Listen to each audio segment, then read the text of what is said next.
Hola, mi nombre es Adolfo David Lima Ordóñez y vengo a hablarles sobre qué es el sobreseimiento en el juicio de amparo. Pero antes de comentar sobre el significado de sobreseimiento, me gustaría acotar el significado de improcedencia. Y tenemos que improcedencia es un obstáculo que se encuentra que te impide analizar el fondo del asunto. Todas las causales de improcedencia están definidas en el artículo 61 de la Ley de Amparo y todas ellas en su conjunto forman parte de la fracción quinta del artículo 63. Es decir, que todas las causales de improcedencia forman en algún momento o dan como consecuencia, mejor dicho, el sobreseimiento en el juicio de amparo.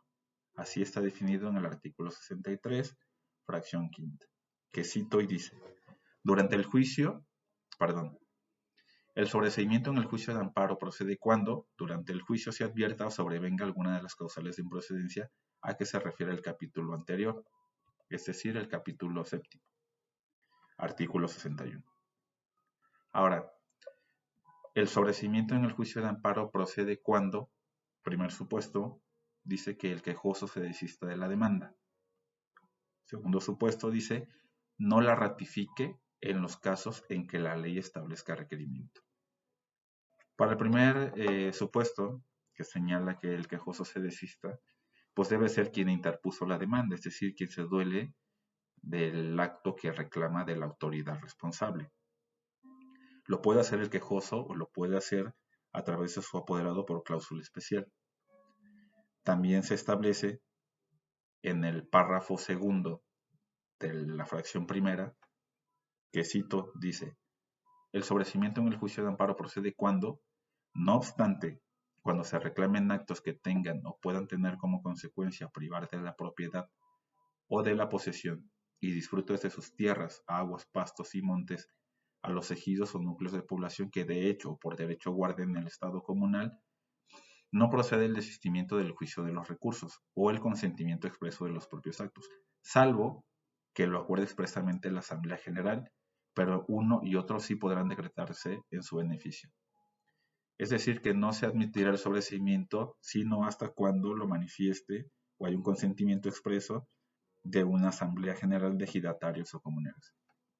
Para el caso del segundo supuesto, en el que se señala que el sobreseimiento de amparo procede cuando no la ratifique en los casos que la ley establezca requerimiento, tendremos que remitirnos al artículo 15 de la ley de amparo, en su tercer párrafo, el cual señala que una vez lograda la comparecencia se requerirá al agraviado para que dentro del término de 3 días ratifique la demanda de amparo.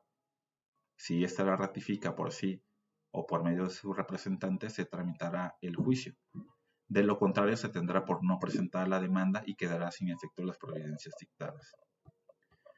Me parece interesante esto que señala el artículo 15, párrafo tercero, porque por un lado el artículo 63 en el segundo supuesto establece que el quejoso no ratifique en los casos que la ley así lo establezca, y sin embargo, el propio artículo 15 señala en el párrafo tercero que si no la ratifica una vez que haya comparecido, pues se tendrá por no interpuesta la demanda. Habría que ver qué dice la Corte al respecto. Bien, ahora me gustaría hablar sobre la fracción segunda del artículo 63 que establece la otra razón o supuesto de sobreseimiento en el juicio de amparo. Y es que cuando el quejoso no acredite sin causa razonable a juicio del órgano jurisdiccional de amparo, habrá entregado los edictos para su publicación en términos del artículo 27 de esta ley, una vez que se compruebe que se hizo el requerimiento a los órganos que los decretó. Para explicar esta fracción me resulta más sencillo citar un caso en el que justamente cuando una persona eh, ha interpuesto su demanda de amparo y éste ha recibido los edictos para que sean publicados, no lo hace. Y entonces se comprueba que se hizo el requerimiento al órgano que los decretó, pero que sin embargo el quejoso no llevó a publicar estos edictos. Y resulta que en algunos juicios de orden mercantil a veces sucede que cuando se quiere recuperar aquella suerte principal de un documento o un título de operación de crédito, resulta que para poder realizar el edictor es más oneroso que lo que resulta aquella suerte principal que uno quiere recuperar. Entonces, se dice coloquialmente que sale más caro el caldo que las albóndigas.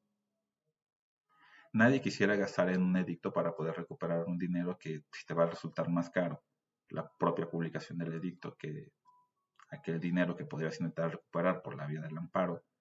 Pues bien, eh, parece que la Corte ha establecido como criterio que si el quejoso pues está comprometido económicamente y resulta que no puede pagar esos edictos, pues parece ser que se le puede eximir del pago de ellos, justamente para ayudar a proporcionarle este acceso a la justicia. Aunque es un tema más bien procesal, sí tendría como resultado que el quejoso logre el amparo de la justicia.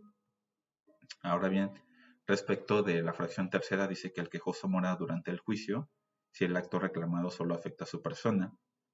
Y bien, podemos mencionar que esta fracción se refiere en los casos en que una persona tiene comprometida su libertad y establece un recurso eh, o establece, mejor dicho, o interpone una demanda de amparo respecto de esta afectación que sufre. Entonces, si es una persona que se encuentra privada de su libertad y sin embargo muere, pues ya no tendría sentido que se siguiera el juicio, puesto que aquello que se intenta proteger, el derecho que se intenta proteger, pues ya no tiene razón de ser porque esta persona ha fallecido.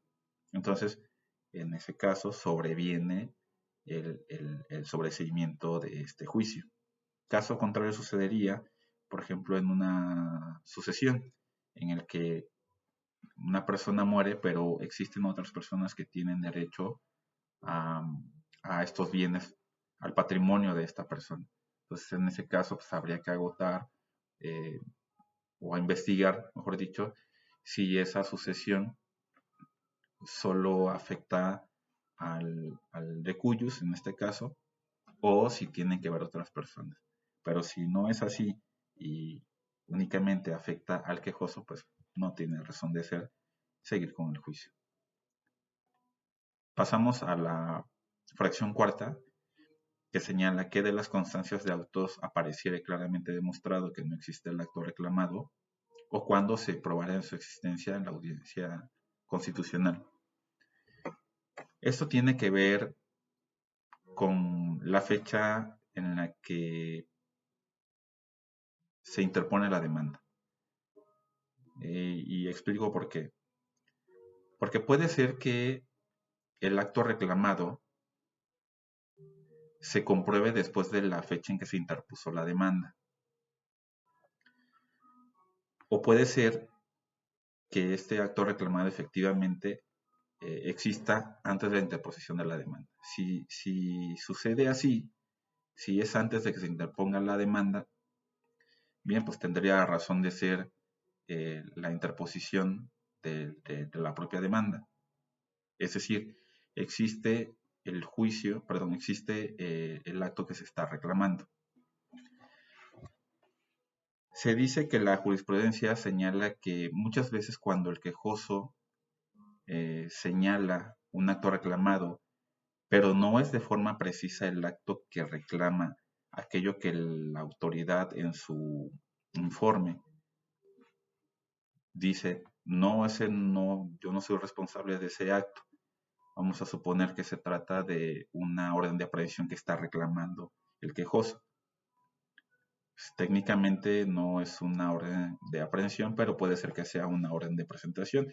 En ese caso, el informe de la autoridad señalará que no es una orden de aprehensión. Es decir, se está reclamando un acto que no existe en forma estricta. Pero si el quejoso se está doliendo de, de un acto de autoridad, entonces el juez que lleva este juicio debe de tomar en consideración que pueden existir este tipo de errores.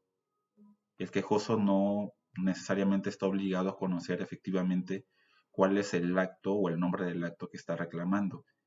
Y de ser así, pues el juez tendrá que otorgarle la protección de la ley federal. Porque aunque no se trate estrictamente del acto que se está reclamando, sí existe un acto que está afectando al quejoso. En el otro caso es que de los autos que apareciera, que obran en el expediente, no se demuestra que no existe el acto reclamado, pues eso daría lugar a que se sobreseyera el juicio. Es decir, si yo estoy reclamando que hice una petición a un órgano de gobierno y yo reclamo que este órgano de gobierno no me respondió y sin embargo del informe que entrega o hace llegar la autoridad responsable al juez se advierte que efectivamente hubo un oficio que se emitió y que este oficio que se emitió fue antes de la fecha de presentación de la demanda, pues eso daría como consecuencia que se sobreseyera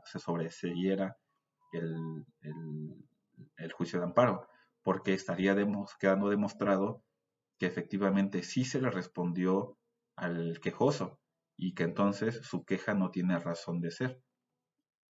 Y bueno, como ya habíamos comentado que en el juicio se advierta sobrevenga algunas de las causales de procedencia que se refiere al capítulo anterior, pues son todas las fracciones que establece el artículo 61 y que dan como consecuencia que se sobresea en el juicio de amparo.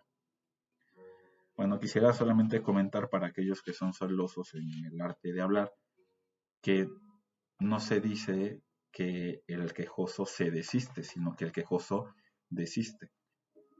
Y eso solamente lo dejaría para aquellos que nos gusta hablar con cierta minucia. Bien, muchas gracias. Me despido de ustedes. Mi nombre es Adolfo Lima. No sin antes decirles que si quisieran tener una información más precisa y más amplia, parte de la información que he compartido con ustedes la podemos encontrar en el canal